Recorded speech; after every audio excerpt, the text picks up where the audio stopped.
Hello and welcome to the Plant-Based Revolution podcast with your host, myself, Neil Damrell from My Lifestyle Coach. Thank you very much for joining me on this week's episode and hope you've enjoyed the show so far. Like I say every week, if you have enjoyed the show and you're a regular listener, then I'd love to get your feedback. Please head over to iTunes and lend us a review. I'd love to get your thoughts on the show, how it's helped you, maybe adopt more of a plant-based diet. And if you've got any questions or any topics you'd like me to cover in future episodes, then please reach out to me through social as well, on Instagram, Facebook, and I'd love to connect with more of my audience as much as I can. But again, thank you very much, and if you are kind enough to lend us a review over on iTunes, then I'll give you a shout out on the next episode.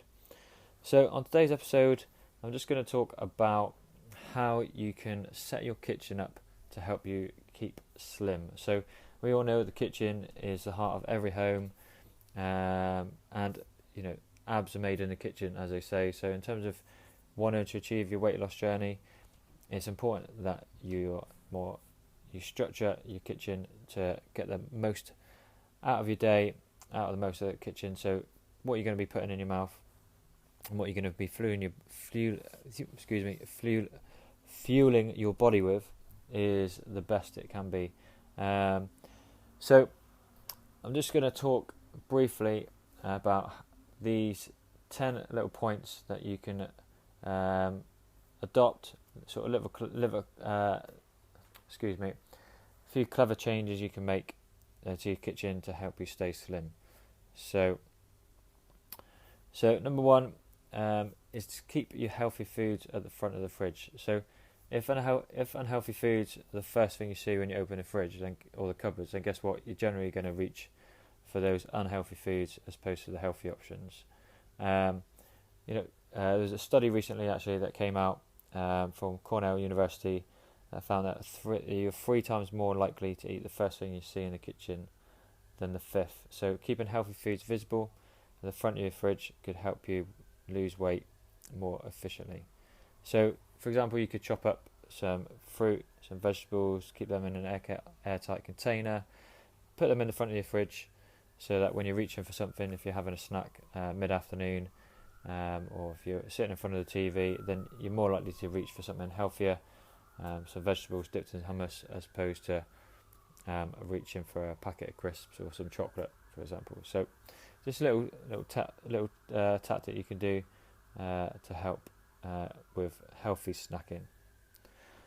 Number 2, so hide less healthy foods out of sight. So for me, I generally don't buy any unhealthy food. I'll probably do it every now and then, but generally if I'm going to buy it, I'll buy it to consume at that time. I won't go and buy a big packet of biscuits that's just going to sit in the cupboard all week long, and I might have one every now and then, because I don't know about you, but for me, I would grab one biscuit and that biscuit will turn into the whole packet, and before I know it, I've eaten the whole packet. I feel pretty sick, and that's it for the evening. So rather than just having those little treats I can snack on every now and then, if I'm going to have a treat, I might go out my way, just buy a small chocolate bar, have that one chocolate bar, and then that's it. I'm not going to buy a whole packet of chocolate bars, and then I'm quite satisfied from that treat, but I'm not consuming way too much. And I've done that in the past where I'd buy stuff and I've bought way too much and I'll just consume the whole lot. So not very disciplined in that way. So by being more disciplined, by not buying it in the first place, I find that I am less tempted. So all in all, you don't always have to banish all the unhealthy foods in your kitchen, but thinking about how you can move them so they're out of sight, out of mind, as they say. So, hiding junk foods, so you're going to kick your cravings. So when you do have a little craving, it's going to be harder for you to go and get it. For me, like I said, if I don't buy it, it's a big effort for me to go out my way to the shop. I think, am I going to go all the way out? I don't need any food, but I'm just going to walk all the way to the shop just to buy some chocolate. It's a bit of an effort. So I'm less likely to give in to temptation, because the temptation is not on my doorstep. It's a bit more of an effort to go and make it. So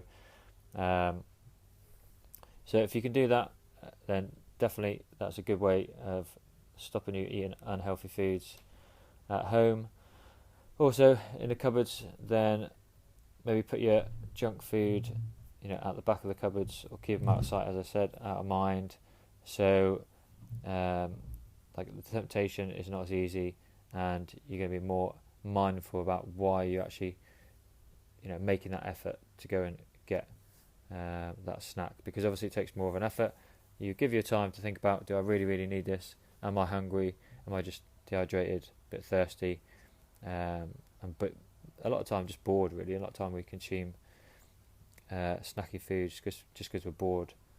That's a big thing that I do as well. So that is a good tip. Hide less healthy foods, and if you're really disciplined, don't buy them, or just buy one treat every now and then.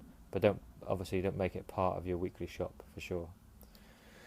Number 3, this is a good tip. So make notes on your fridge. So if you find yourself opening the fridge door more frequently than you would like, then try to decorate the front of the fridge with sort of motivational quotes, maybe pictures that will provide you with motivation. So if there's a picture of you that, maybe not so flattering at the moment, because that's the picture that you decided that, oh my God, I can't carry on like this, I need to lose weight, then that picture is just going to be reaffirming why you are being disciplined not to consume that snack, and why you're going to the gym, for example. So having something that's going to just reaffirm those goals of yours is going to be really helpful, and prevent you from reaching for those unhealthy foods. So if you're working towards an end goal, like losing weight for a wedding, for example, then sticking a picture of a wedding dress maybe will help provide some more motivation as well. Quotes and pictures are always good. I have quotes plastered around my room. I know when I was at uni, I had loads of quotes everywhere. So every time I started work, I looked up and there was quotes around, just to keep me focused. And when times were tough, it helped me reaffirm while I was there what I was doing and what I was doing it for, and it got me to the end in the end. So definitely think about what kind of quotes you can maybe stick around the house, or stick on the fridge, just to stop you from reaching for those snacks. Another great tip as well. So we all know, you don't always have to go on an extreme diet, but it's the small changes that really make a difference. So downsizing your plates is a really, really good tip. This is tip number 4, in order to, just cut down on the amount of food you're consuming. So you're not, even if you listen to the show and you're thinking about going to a plant-based diet, but you haven't gone to a plant-based diet and you still want to carry on eating as you are, but you still want to lose weight, then cutting down on those portions is going to be a great start for you, rather than thinking I've got to transition to a plant-based diet and maybe cut down on my meat and dairy, because it's something that I've consumed for a long time. And, it is a big change and a big step for a lot of people straight away. So, swapping those bigger plates or those deeper bowls to more of a less shallow bowl or a smaller plate will really help. There was a recent study carried out at Cornell University where they found that downsizing from a 12-inch plate to a 10-inch plate resulted in a 22% drop in calories. So smaller plates do encourage you to have smaller portion sizes. They can trick your mind into believing that you're eating more than you actually are. And also another tip is try to stick to a blue colour scheme with your cutlery, as apparently that colour is believed to act as an appetite suppressant, which is quite an interesting fact actually. But definitely I would say, if you haven't, not worry about that colour so much, but cutting down on your plate size, bowl size will be a massive, massive step. So think about doing that, definitely, in terms of cutting down on your calories. Tip number 5, so another one in terms of where you're going to eat, is dedicate a place to eat your meals. So I see this all the time. We consume meals sat in front of the TV. We don't sit maybe as much these days around the dinner table as a family, and this is causing definitely an increase in the obesity epidemic, because when you're actually consuming food in front of another element that's going to distract you from what you're eating, that you're going to naturally consume more calories. Studies have shown that if you people that go to the cinema will consume far more calories watching a film than they would do if they weren't watching the film, because they're distracted by the movie. They're not conscious of what they're consuming. So before you know it, the whole packet of popcorn's gone. You might feel a bit sick after that, or you've had a load of ice cream, because you're unconsciously consuming rather than consciously consuming your calories. So definitely think about how you eat your meals. Especially at lunchtime, most people spend their day eating their lunch at the desk while doing work. So can you go to the canteen or go outside somewhere to distract the mind, so you're not focusing on just your work and then eating unconsciously. You're actually being more conscious of what you're eating. Take your time and enjoy the food that you consume, and you probably find that because you're actually enjoying it, you're slowing down, you're sitting down, you probably consume less calories because you're taking more time over what you're eating and enjoying it, rather than just wolfing it down watching something, because you just got to get some food in you and not actually focused on the food itself, just focusing on the other distractions like your work or TV, for example. Number 6, so keep a spice rack nice and full. So this is really good, especially for people that maybe suffer from high blood pressure. I mentioned on previous podcasts before about how you can reduce blood pressure, and cutting down on the salt is a major factor, and that's something that I really hammer home to a lot of people. So if you are one of those people that does consume a lot of salt, you're quite used to maybe having a lot of salt in your foods, then looking at other alternatives, herbs and spices, is going to be a great opportunity for you to try and replace that salt without affecting any flavour. Really, you're going to add more flavour, to be honest, to the food. So spices like cayenne pepper, ginger, cinnamon, these are actually really good for promoting weight loss as well. I always add a bit of cinnamon to my porridge in the morning. It's really good. But definitely looking at the herbs and spices in terms of how that you could flavour your foods rather than putting a load of salt in it, because that's definitely going to help reduce your blood pressure as well, and aid the slimming process in a way, which is really good. So number 7, I would say a good tip is definitely to try and declutter your kitchen. So if you're really serious about cutting down, losing weight, then if your kitchen is chaotic, then it's not really going to be very inspiring to you. So you want to have a nice, clean, minimalistic kitchen. Research carried out at Cornell University found that people in a cluttered environment eat 40% more snacks than those do that people have a clutter-free space. So, if you've got a good kitchen, I know I'm really, really OCD at being nice and clean, and it's nice to go into a kitchen that's clean, and you can just, it inspires you to want to cook. If it was messy, dirty, there's not much room to cook, you're going to be less inspired. You're going to just go and reach and see what's the quickest way, especially if you're hungry. How can you get the meal in as quickly as possible? Generally, that's going to be a takeaway. You're going to go and order, or whatever you've got in the fridge or a snack, and not actually have any tea. So think about how you can keep your kitchen as clean as possible. You want the ingredients at hand. A cupboard space full of your spices, so it's easy to reach them. So you can you can make and access your cookware nice and easy, so you can just crack on with the cooking straight away. It's not going to take you 10-15 minutes to try and get all the cookery stuff out before you even start cooking. You can kind of really just crack on without too many hiccups or distractions. So definitely keep it nice and minimal is the way forward.